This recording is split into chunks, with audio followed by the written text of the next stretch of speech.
الحمدللہ وحدہ لا شریک لہ والصلاۃ والسلام علی من لا نبی بعد۔ اللہ تعالیٰ نے قرآن کریم میں ارشاد فرمایا ان الصلاۃ کانت علی المؤمنین کتابا موقوتا، کہ نماز اہل ایمان پر مقررہ اوقات پہ فرض ہے۔ فجر کا وقت متعین ہے، ظہر کا وقت متعین ہے، عصر کا وقت متعین ہے، مغرب کا وقت متعین ہے، عشاء کا وقت متعین ہے۔ لیکن اگر کوئی شخص کسی وجہ سے نماز کو اپنے وقت پر ادا نہیں کر سکا، جان بوجھ کے چھوڑ دی ہے، بہت بڑا جرم ہے لیکن نہیں پڑھ سکا، کسی عذر کی وجہ سے نماز رہ گئی ہے، سو گیا ہے، نماز کا وقت گزر گیا، یاد نہیں رہا اور نماز کا وقت گزر گیا، تو اس کو چاہیے کہ اب یہ جب یاد آئے تو پڑھے، نیند سے بیدار ہو تو پڑھے، اللہ توبہ کی توفیق دے تو پھر پڑھے۔ حدیث پاک میں ہے من نام عن صلاۃ او نسیھا فلیصلیھا اذا ذکر او استیقظ، کوئی شخص اگر بھول جائے اور نماز بھول گیا اور نماز رہ گئی، سویا ہوا تھا، آنکھ نہیں کھلی اور نماز رہ گئی، تو جب یاد آئے یا نیند سے بیدار ہو تو نماز پڑھے۔ اور ایک روایت انس رضی اللہ تعالیٰ عنہ فرماتے ہیں رسول اللہ صلی اللہ علیہ وسلم فرمایا اگر کوئی شخص بھول گیا اور نماز نہ پڑھ سکا تب اس کا کفارہ توبہ استغفار صرف نہیں ہے، بلکہ اس کا کفارہ صرف یہ ہے لا کفارۃ لہا الا ذالک، نماز ہی پڑھنی ہے، نماز ہی پڑھنی ہے۔ اسی طرح نبی کریم صلی اللہ علیہ وسلم کا دیکھیں اپنا عمل مبارک کیا ہے۔ حضرت عبداللہ بن مسعود رضی اللہ عنہ فرماتے ہیں، یہ جامع ترمذی میں روایت موجود ہے، حضرت عبداللہ بن مسعود رضی اللہ عنہ فرماتے ہیں ان المشرکین شغلوا رسول اللہ صلی اللہ علیہ وسلم عن 4 صلوات یوم الخندق، غزوہ خندق کے موقع پر آپ کی 4 نمازیں رہ گئی۔ اللہ اکبر۔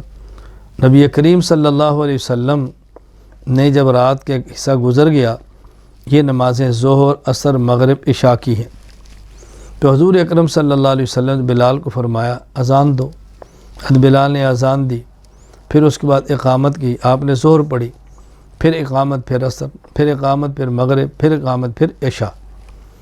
عشاء کی نماز قضا تو نہیں ہوئی، مطلب یہ کہ 3 نمازیں یہ اور عشاء، ان کو ملا کر 4 کہہ دیا گیا ہے، تو رسول اللہ صلی اللہ علیہ وسلم نے ان نمازوں کی قضا فرمائی ہے۔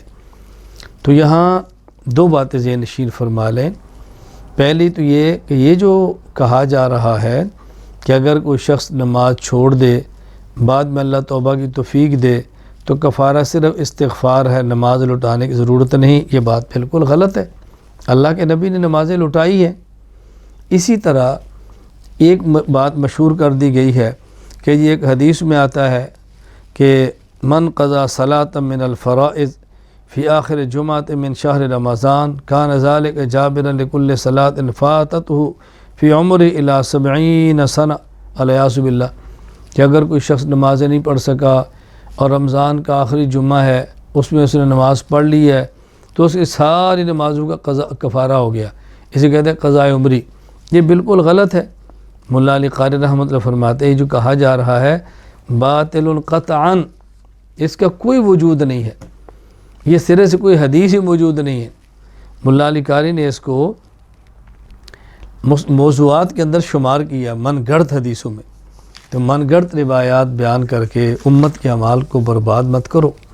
اور ہمیں بھی احساس کرنا چاہیے کہ کیسے ہو سکتا ہے کہ عمر بھر کی نمازیں ایک نماز پڑھنے ساری معاف ہو جائیں، ایسے کبھی نہیں ہوتا۔ اس لیے نمازیں پڑھنی ہیں، مکمل پڑھنی ہے۔ اگر کسی کی نمازیں لگ گئیں تو اس کا بہترین طریقہ یہ ہے کہ اپنی نمازیں شمار کرے۔ اگر شمار نہیں کر سکتا، بہت زیادہ ہیں، تو ایک اپنے ذہن میں خاکہ بنا لے اور اس نیت کے ساتھ پڑھے کہ میرے ذمہ جتنی نمازیں ہیں ان میں پہلی جو فجر کی ہے وہ پڑھتا ہوں، جو نمازیں اس کے بعد ظہر، عصر، مغرب، عشاء، پھر اگلے دن فجر، ظہر، عصر، مغرب، عشاء، یوں ہر روز بھی ایک دن کی قضاء کرے۔ ایک وقت آتا ہے اللہ پاک پوری فرمائی دیتے ہیں۔ اسی حالت میں مر گیا، کچھ رہ گئی تو اللہ کے دربار سے امید رکھنی شاید معافی مل جائے، اور پھر بھی نہ ہو تو فدیے کی وصیت کر کے جانا چاہیے۔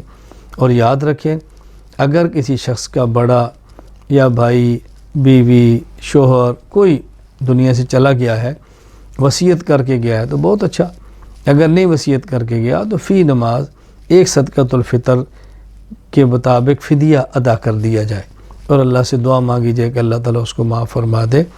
روزانہ 6 صدقۃ الفطر کے برابر فدیہ دینا ہے، فجر کی نماز کا، ظہر کی نماز کا، عصر کی نماز کا، مغرب کی نماز کا، عشاء کی نماز کا اور ایک فطر، یہ 6۔